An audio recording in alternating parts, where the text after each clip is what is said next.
tous.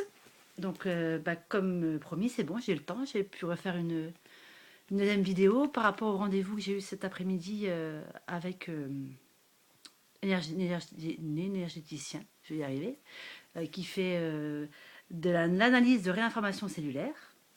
Donc là, j'ai sa carte. Donc, c'est Jacques Boulet. C'est en Belgique, hein. Donc, c'est vraiment après Namur. Donc, ouais, c'est quand même pas mal loin. Donc, analyse de réinformation cellulaire. Et donc, c'est vraiment très intéressant. Vraiment, vraiment bien. Vraiment un monsieur très gentil, quoi, très ouvert et surtout qui explique vraiment tout ce qu'il fait. Donc, comme tous les premiers entretiens, j'ai dû lui expliquer un peu Mathis, ses problèmes, depuis quel âge, ce qu'il avait.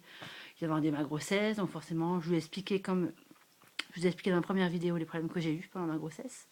Donc directement, il a déjà pu faire un petit rapprochement quand même, quoi, par rapport à ces problèmes de dépression que j'ai eus. Et, euh, et après, donc, il a commencé à nous expliquer ce qu'il faisait. Et donc, c'est de la physique quantique. Voilà, c'est vraiment de la médecine quantique. On est constitué de matière et d'ondes, donc ondes énergie. Et chacun de nos organes émet une certaine onde, une certaine énergie. Et il sait voir, à l'aide de filtres apparemment, plus ou moins expliquer en gros si l'organe fonctionne bien ou pas bien, pourquoi, et ce qu'il représente. Comme un problème de foie, c'est un problème de colère, de tristesse, un problème de rein, c'est un problème de peur. Donc tout ça, il analyse et il sait dire, il sait retranscrire en émotion, plus ou moins. Et il a aussi joué beaucoup avec les vibrations aussi. Donc il met des sons pour un peu remettre de l'ordre, entre guillemets. C'est que je résume tout ça vite fait, quoi. Donc ça a duré vraiment une demi-heure de présentation et puis 1 heure vraiment de soins où il regardait donc avec des filtres et donc des pulsations. Donc il met le filtre à son oreille, il prend une pulsation avec son autre main et suivant les changements de sa pulsation, hop, il s'est détecté, tiens, problème avec son foie, tiens, problème avec son gros intestin, problème avec ses reins, donc des problèmes de peur, d'anxiété. C'est un enfant comme j'avais dit, j'essaie de mieux articuler, très angoissé, donc beaucoup de peur, beaucoup d'anxiété. C'est un enfant fort sensible, un enfant éponge qui absorbe toutes les émotions. Euh, un enfant qui a besoin de liberté. Il a vraiment dit tout ça, qui a besoin de justice. Donc tout ça aussi, il a vu. Et donc, à la fin, il a vraiment fait une sorte de soin énergétique avec un diapason. Donc, sur une certaine vibration. Et donc, il a carrément fait sur les chakras, différents endroits, en élevant comme ça. Donc voilà. Donc, j'ai demandé combien de séances il faudrait ou quoi. Il n'a pas su vraiment me répondre. Il m'a dit c'est une technique parmi tant d'autres. Et on verra bien si ça marche ou pas. Donc, dans 3 semaines. Donc, il a quand même, donc, en plus de ça, pour consolider ce qu'il a fait, il doit prendre des compléments. Donc, notamment des fleurs de bac, de l'homéopathie aussi, des produits donc RJ et pur pour purifier donc un problème de foie, pour apprendre à dégorger son foie. Donc vraiment éliminer les toxines en même temps et des sérins à éliminer. Donc forcément ça va lui faire du bien pendant 3 semaines plus ou moins. Et après 3 semaines, donc il y a Sylvie, l'énergéticienne qui s'occupe de lui, qui est venue avec, elle va pouvoir lui refaire un soin et donc l'aider. C'est qu'il a bien dit que tous les soins qu'il avait reçus par elle l'ont aidé à travailler sur lui. Parce qu'il était déjà bien ouvert à recevoir tout ce qu'il a fait. Donc il était vraiment déjà content du résultat qu'il a eu à la première séance. Donc voilà, on verra bien. Maintenant, il ne me reste plus qu'à attendre et puis acheter tous les compléments et tester tout ça.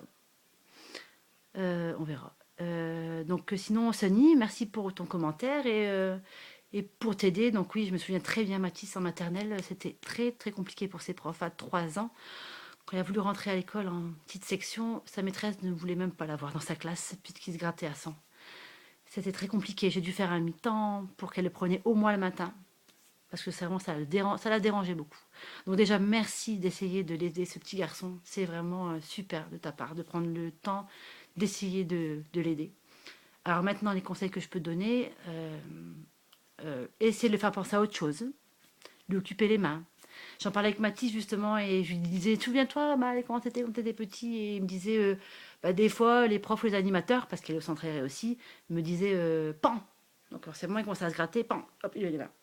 Voilà. Du coup, je vais enlever ses mains tout de suite. C'est qu'après, quand il commence vraiment, il est trop tard à se gratter, donc ça, c'est plus compliqué. Il faut essayer de le mettre dans le frais, il y a besoin de froid. Donc, ce que Mathis accepte maintenant, qui n'était pas avant, mais ça marche bien, donc c'est les poches de froid comme ça. Donc c'est Nextcare. Donc ça se conserve au congélateur. Dans une petite pochette, il faut l'appliquer une petite pochette ou un mouchoir. J'ai plus la pochette, j'ai mis un mouchoir et donc l'appliquer sur la zone où ça gratte. Quand ça gratte, ça chauffe, ça continue à gratter encore plus. Et c'est énervant. Le fait de refroidir, et là maintenant il me le dit à chaque fois, quand je lui mets, ça lui fait du bien. Le fait de refroidir va permettre d'arrêter l'échauffement et les démangeaisons qui vont partir. Donc ça, maintenant c'est vrai que c'est pas pratique quand on n'a pas de congélateur. Donc là j'ai juste commandé des cold packs. Donc c'est vraiment des poches plastiques où on appuie comme ça au milieu et ça libère du froid instantanément. Et donc là il y a moyen, hop, d'avoir ça dans sa classe ou quoi. Hop, appuyer au milieu et lui appliquer là où ça peut le soulager. Mais vraiment ça va pouvoir vraiment l'aider. Sinon, de l'eau froide, sur une petite compresse, sur un petit mouchoir, de l'eau froide, s'il accepte l'eau. Parce que moi, Mathis n'acceptait pas l'eau, il hurlait à mort. Donc, des compresses, ouais, des petites compresses d'eau froide. Et ouais, les faire penser à autre chose et être là. Alors, Mathis me disait aussi, ben, gratter dans le dos. J'aime bien quand on gratte dans le dos. Au moins, ben, il frotte ton visage et le frotter dans le dos pour essayer de le calmer. Ça peut l'aider aussi. Il va peut-être se sentir aussi soulagé et puis aider. Voilà. Mais sinon, ouais, à un moment, il y a un moment, il faut être aussi, comme tu fais, être un peu autoritaire, y a pas de souci. Ils ont besoin, c'est au moins qu'on s'occupe d'eux. Donc ils sont quand même contents avec ça. Donc ouais, c'est vraiment, vraiment pas évident, quoi. Donc voilà pour cette sixième journée.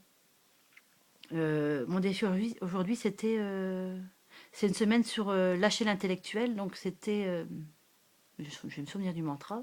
Se libérer de l'intellectuel pour faire ces choses manuellement. Donc aujourd'hui, je vais faire du bricolage, de la couture, je ne sais pas du tout coudre, s'occuper manuellement, faire du jardinage, on fait ça trop le moment.